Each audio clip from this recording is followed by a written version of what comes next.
Muy buenas cosmonautas, ¿qué pasa? ¿Qué tal estáis? Yo espero que estéis lo mejor posible, la verdad. Pues nada, ya estamos aquí de vuelta con un videito más. ¿De qué te vengo a charlar hoy? Pues sí, os tengo que ser sincera, el contenido del vídeo iba a ser otro. Pero entre el calor, la alergia y cómo está el mundo de malito, pues me da por refugiarme en lecturas que me son agradables e inspiradoras, que me hagan sacar la cabecica de debajo del agua para poder respirar un poquito, poder alejarme del día a día sin perder perspectiva. Quiero decir, no lecturas para apagar el cerebro, sino que me dejen a gustito sin entrar en negación. ¿Y eso lo hay en ciencia ficción? ¿Acaso lo dudabas? Déjame que te cuente que si ya estamos todas no lo demoro mucho más. Yo soy Fátima y estás en Cosmic Comics.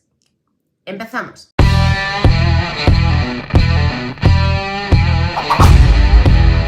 Bueno, pues vamos allá. No pocas veces he dicho que siempre recurro a dos géneros, diría que bastante contrapuestos, si quiero encontrarme bien o refugiarme un poquito. El equivalente a la mantita en invierno o la tormenta de verano. Y son o el terror o el feel good. Y si pueden ser fantásticos, mejor que mejor. Pero también muy pocas veces aclaro que sí tengo un término medio, que es la ciencia ficción. Pero no cualquier ciencia ficción, sino lo que yo llamo ciencia ficción subversiva para tiempos difíciles. Y para mí es un rompas en caso de emergencia en toda regla. A ver, no me extrañaría que os preguntéis qué es eso, porque básicamente es algo que yo me he sacado de la manga. Pero para poder contároslo, vamos a hablar de qué es la ciencia ficción y los tipos. No os preocupéis que no viene ninguna turra, voy a hacerlo sencillito y rápido, de manera bastante general. Bien, pues en el mundo de la ficción podríamos encontrarnos dos grandes vertientes. Por un lado estaría la realista, la generalista, donde no tenemos ningún elemento fantástico o sobrenatural, o nada que no esté en nuestras vidas, vaya. Y frente a la realista tenemos la fantástica, que introduce esos elementos sobrenaturales o irreales de una manera natural y completamente imbricado en la historia que nos cuenta. Ambas, tanto la realista como la fantástica, tienen géneros en común cada una, sus homólogos, digamos. Nombra lo que quieras, romance, terror, aventuras, pero la fantástica tiene un género inequívoco propio que es la ciencia ficción. Es decir, no existe ciencia ficción dentro de obras realistas. Esta abarca un sinfín de géneros y subgéneros, pero aquí vamos a quedarnos solo con un par de aspectos. En la ciencia ficción, el elemento fantástico está muy pegado a la realidad y además lo dota de una explicación racional, es decir, se acepta que haya viajes interplanetarios porque alguien en algún punto habría inventado las naves, o los muertos se levantan de las tumbas por algún efecto raro que no conocemos de alguna enfermedad chunga. Es decir, se le da una explicación racional aunque no dispongamos de esa explicación científica. Y aquí voy a hacer un inciso porque antes de que venga nadie señoreando en los comentarios, sí, he dicho racional y sin necesidad de explicación científica porque esa es la raíz de la ciencia ficción. Antes de que cacarees acerca de la hard sci-fi, déjame aclararte, Ramón, que ese es un subgénero bastante moderno, además de los miles que hay. Y aquí solo vengo a dar ciertas pinceladas y que este vídeo no va de lo que tú quieres, sabes o crees saber. Dicho esto, sobre el efecto que quiere causarnos la ciencia ficción, podríamos hacer dos grandes categorías: la ciencia ficción maravillosa y la ciencia ficción prospectiva, siendo la maravillosa la que nos despierta ese sentido de la maravilla, con otros mundos, planetas, criaturas, y que además suele tener bastante del género de aventuras. Por otro lado, la prospectiva busca que cuestionemos nuestro concepto de identidad del ser humano, de la sociedad y de la política en los escenarios normalmente futuros que nos plantea la historia. Así, en la prospectiva englobamos utopías, futuros mejores, distopías o disutopías, que viene siendo la contraposición de la utopía y que son las historias de las que normalmente estamos más acostumbrados, y las ucronías, donde en un evento histórico temporal el resultado es diferente al que conocemos y se exploran sus consecuencias. Vamos, un what if. Como os decía, la ciencia ficción tiene mogollón de subgéneros y no solo eso, sino que sus componentes pueden llegar a mezclarse produciendo nuevos subgéneros más. Ok, pues dicho esto, ¿a qué tipo de obras me refiero cuando digo lo de ciencia ficción subversiva? De normal, la ciencia ficción en la mayoría de los casos es bastante oscura,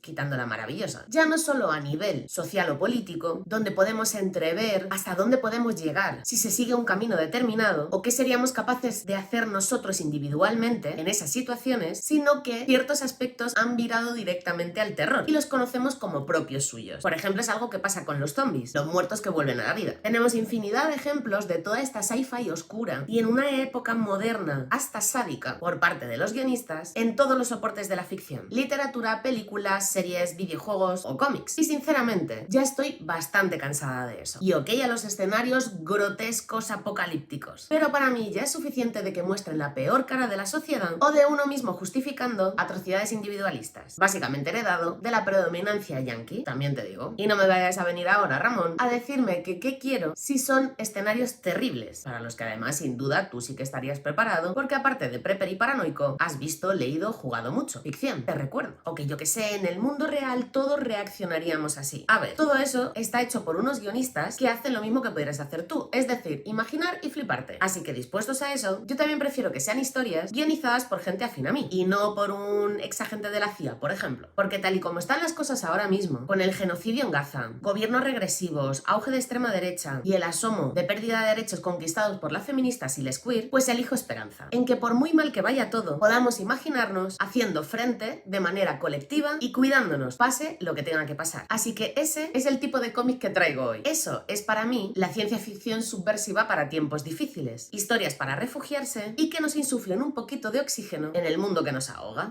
Rómpase en caso de emergencia. Pues vamos allá con los cómics, que si te tengo que confesar, son parte de mis favoritos. Y empiezo con este Frontier de Guillaume Singelin, que nos trajo aquí en 2023 Grafito Editorial. Guillaume ya nos sedujo con PTSD, también editado por Grafito, a los que no paro de darles las gracias por editar a tremendo artistazo. Y es que este Frontier, desde que lo leyera por primera vez a ahora, han sido 4 las relecturas de esta obra que hibrida la space opera con la prospectiva, mezclando aventuras, ecologismo, colectivismo y crítica capitalista. Ahí es nada. A veces decimos que de los errores se aprende. Incluso hay quien afirma que es casi la mejor forma de aprender. Pero en un marco de prácticas capitalistas salvajes, esto no es más que una frase hecha y vacía. Y si no, que se lo digan a Jisoo, investigadora en un centro espacial de la Tierra, que ve cómo de la noche a la mañana una empresa absorbe su centro de trabajo y con ello su proyecto, para pervertirle además su objetivo. Si han terminado las empresas de expoliar los recursos de la Tierra, el siguiente paso es expoliarlos del espacio. Con una Jisoo degradada como castigo por enfrentarse a la megacorporación, acabará en una nave ciudad donde conviven varias empresas privadas a modo de coworking. Allí conocerá una realidad aún más cruel, empresas que funcionan como gobiernos bajo sus propias leyes, que libran guerras empresariales reales, condiciones precarias y donde lo único que tiene valor es su propio beneficio y su posición empresarial. Pero también conocerá a Alex, un compañero nativo de este planeta empresa, minero espacial, junto con el que acabará emprendiendo una aventura guiados por sus principios, y a Camina, ex mercenaria. Juntos descubrirán, y nosotros a su vez, que hay cosas por las que merece la pena luchar y que además, por muy mal que pinte, no tiene que terminar en el peor escenario. Quizá diferente a lo que desearíamos, pero cuando no tienes más que perder, lo que se consiga es un logro enorme. Con un estilo hiper detallista cookie, color y narrativa sencilla pero más que efectiva, Guillaume firma esta magnífica historia plagada de crítica social que te aseguro disfrutarás de principio a fin. Y si estoy grabando este vídeo más tarde de lo que me gustaría, es por culpa del autor, por distraerme al hacer el guión con esas pedazos de viñetas que, sin perder dinamismo, son cada una obra de arte. Maldito sea Singelin. No nos movemos del terreno espacial porque tengo por aquí estos 2 tomos que componen este En un rayo de sol de Tillie Walden, editado por La Cúpula. La autora, que tiene la manía de cosechar premios, nos trae en esta ocasión una space opera inicialmente publicada como una webserie y sobre la que arroja una mirada que no estamos tan acostumbrados a ver. 2 líneas temporales intercruzadas nos ofrece aquí Walden, donde nos dará a conocer a Mia, restauradora espacial en el presente, recién llegada a bordo de la nave que será su casa, junto con el resto de compañeros de trabajo. Esto nos lo alternará con una historia del pasado, 5 años atrás, en el que veremos a Mia en la escuela, donde conocerá a su mejor amiga Grace, que después será su amor. 2 líneas temporales para dotar de intriga y un ritmo pegadizo que nos hará hacernos preguntas que con maestría nos responderá Tillie. La autora nos presenta una trama sencilla. Mia intentará encontrar a Grace a toda costa mientras nosotros vemos su historia de amor, para que nosotros podamos centrarnos en las emociones que nos despierta este cómic y podamos conocer a estos personajes que tan pegaditos se te quedan. La encantadora Jules, Alma y Charlotte, y el no hablador él se ganarán toda nuestra confianza y cariño al mismo tiempo que lo hará Mia. En esta historia de romance, sororidad y familia escogida, exclusividad de personajes femeninos, donde también dejará hueco para tratar temas como el bullying o la complejidad de relaciones con la familia biológica. Todo esto con un dibujo sencillo y claro, con composiciones de viñetas diversas pero más arriesgadas y un color predominantemente bitono al que ya nos tiene acostumbrados Tillie, diverso y armónico. Una delicia tierna, visual y sensorial. Tillie Walden es una autora que, pese a ya tener grandes premios en su haber, es muy joven y se le ve el talento y la frescura a la legua. En este En un rayo de sol, sí es verdad que en algún momento se puede llegar a ir la trama un pelín de foco y que al final del segundo tomo se le puede notar un poquito la premura en el dibujo. dibujo, pero aún así eso no quita para que me encante esta historia, que disfrute de esta aventura feminista y queer y que encima te deja el corazón calentito. Así que yo de vosotros no lo dudaría. El siguiente cómic que te traigo por aquí es este recientísimo Anzuelo, de la enormérrima Emma Ríos, editado aquí por Astiberri. Y ojo con la belleza que desprende esta pedazo de historia. Una locura visual, 300 páginas, que se dice pronto, de acuarela, que resultan de más de 3 años y medio de trabajo y que tiene como resultado una obra excepcional, navegando entre ciencia ficción, el horror, el ecologismo, la colectividad y con el mar tan presente que funciona como un personaje más. Al principio eran 3, Nubero, Lucio e Izma, 3 jóvenes en una orilla a la que les ha devuelto el mar, aquel que se alzó de una manera como nunca antes hubieran visto, engulléndolo todo y arrancándoles del lugar que albergaba su hogar y su realidad. Entre ellos no se conocen, ni saben dónde están, ni entienden el entorno desconocido. Esa extrañeza inicial, ese estar perdidos, el miedo, junto a la fuerza de supervivencia, dio paso a su nueva normalidad, a su nuevo mundo, a ese mar que temen, pero que les ha dado su nueva vida y les provee. Deciden quedarse juntos, coordinarse y cuidarse, y así, juntos, quizá poder entender los cambios tanto físicos como psicológicos que les azotan. Mutaciones, habilidades nuevas y sus propias reglas, una nueva sociedad. Resistir respetando el entorno. Al principio eran 3 y entonces llegaron más. Chavales, adultos jóvenes, niños, cada cual con sus miedos y sus cambios. Llegaron a ese entorno natural tan bello como cruel y a fortalecer esa sociedad diferente. Emma Ríos está soberbia en estas acuarelas hipnóticas y sugerentes, con un color extraordinario, reconfortante como la hora dorada, que contrasta con el terror simbólico y visual y donde desata su visión y su pasión por las leyendas, el folclore que rodea a la mar, esa que desde siempre ha estado allí. Cualquier cosa que diga de Anzuelo va a ser poco, comparado con la profundidad y la complejidad de las capas de esta historia. Emma lo ha volcado todo aquí, su talento lo primero, pero también la relación con su tierra, su esperanza humanista, la vuelta de tuerca que le ha dado a esos escenarios posapocalípticos tan oscuros, su visión del mar, su pasión por el terror, por los cómics, novelas y videojuegos. Aún así, yo lo que no consigo ni superar ni explicar es la sensación de que la historia me haya mecido, como si hubiese estado tumbada en una barca con cierto nervio, pero en paz, en conexión contigo y con el pensamiento de seguro todo saldrá bien. Es absolutamente increíble. Y yo qué sé, igual es pronto para decirlo, pero para mí este Anzuelo de Emma Ríos ya es el título del año. Seguimos y lo hacemos ahora con uno de los cómics más disfrutones de los últimos años. Por aquí te traigo en formato grapa Paper Girls de Brian K. Vaughan y Cliff Chiang, editado por Planeta en 30 grapas, posteriormente en 6 tomos y la última edición en 2 integrales. Me acerqué por la aventura, la nostalgia y la maravillosa estética, pero me quedé por muchísimo más. Erin, Mac, Mackenzie, Tiffany y KJ son repartidoras de periódico en 1988 y cada una repartiría su ruta sin problema, pero hoy es la madrugada de Halloween y las cosas siempre se ponen feas. Después de un altercado con unos chavales, deciden hacer sus rutas juntas, en equipos de 2, con un walkie cada una, en caso de que necesiten informarse. Así debería salir todo bien y terminar pronto, ¿no? Bueno, o no. Esta larga noche de Halloween se enfrentarán a alienígenas, viajes en el tiempo, realidades alternativas y lo más aterrador, que es enfrentarse a una misma y mirarse adentro. Conoceremos en profundidad nuestras protas en esta aventura que esconde una reflexión lúcida del momento en el que pasas a ser una adulta, al momento ese en el que la realidad y los problemas que te vienen grandes te saltan a la cara. No es pérdida de la inocencia, es búsqueda de identidad y los autores lo hacen magistralmente. La trama está ahí para que lo puedas gozar con el puro sci-fi, nostalgia y referencias, mientras el tema se te va colando y metiendo dentro de la piel. El sentido de la maravilla y la catarsis. Vaya pedazo de combo. Todo ello con un diseño de personajes magnífico, línea clara, ambientación perfecta, tanto en los elementos como en esa genialidad de color. No hay nada que esté fuera de su sitio en estas páginas. Aunque en ocasiones la trama se pueda poner un poquito complicada de seguir por los conceptos en sí de la sci-fi, que esto no te pare, porque sin duda el viaje, la aventura, merecerá muchísimo la pena. He de añadir que a las denuncias que hace el guionista de cosas que teníamos normalizadas antes, como la explotación laboral infantil, el racismo, el machismo, la homofobia, que no es que hayamos superado todo esto, ojalá, sino que ya no lo tenemos normalizado, pues a todo esto añaden en las grapas, no sé por qué no lo hicieron en el resto de recopilaciones, porque para mí funciona como un artefacto, esta paginita que viene a ser un anexo ficcionado del sindicato de repartidores. Al principio parece una tontería, un detalle y sin más, pero verlo evolucionar y ver cómo interactúa con la historia me pareció todo un acierto y sinceramente una genialidad. Pues vamos terminando ya y por último nos metemos de lleno en territorio fancinero, porque lo que te traigo por aquí son estos 6 números, colección completa, de Neodimio, antología colectiva de ciencia ficción, coordinado y editado por la enormérrima Lurnois, que para mí es uno de los mejores cines colectivos que hayamos podido tener en este país. Y no es para menos, porque dentro de estas páginas encontraremos nombres tan conocidos ahora como Lurnois, Bamidala, Adrián Bonilla o Fran Riolobos, por solo nombrar un par de entre todos estos magníficos artistas. Sus historias en 6 partes, por lo general, que se dan continuidad dentro de los tomos y que os digo desde ya, todo es puro amor por la sci-fi con perspectiva de izquierdas y queer y subversivo. No sabíamos cuánto necesitábamos este Neodimio hasta que los leímos. Vaya mezcla de libertad, de experimentación y vaya lección a muchos niveles que contienen las páginas de esta tremenda autopublicación activa durante más de 2 años. ¿Que he hecho de menos Neodimio? Sí, pero también tenemos la suerte de seguir viendo a sus autores con otros proyectos que me encantan, como Fanerozoico, coordinado por Fran Riolobos, o Ansible, siguiendo con la ciencia ficción, de Bronco Comics, cuyos mandos están en manos de Bamidala y Vanessa Figal. No me quiero ir sin hacer mención al magnífico diseño de los tomos, manejables, cada uno de un color, la verdad buenísima idea, pero también el tema del papel offset y con muy buen gramaje, que hace de esto un detalle que sinceramente le da mucha calidad. Y por supuesto, como no iba a hablar de las portadas tan chulas de Jenny Espinosa, Borja González, Marina Vidal, David Lafuente, Luis Jan y Julia Vicente. De verdad, buenísima colección. Bueno, cosmonautas, pues esto ha sido todo por hoy. Espero que os haya gustado la selección de cómics de esa ciencia ficción subversiva para tiempos difíciles. Y por supuesto, ya sabes que si tienes algún favorito más que se me haya escapado por aquí, pues si te apetece lo puedes dejar en comentarios. Por mi parte nada más, yo ya me marcho. Pero no sin antes daros las gracias, como siempre, a todas las que estáis por aquí y deciros, ya sabéis, que le deis a los cómics y que os vayan muy bonito, amores. Besos cósmicos.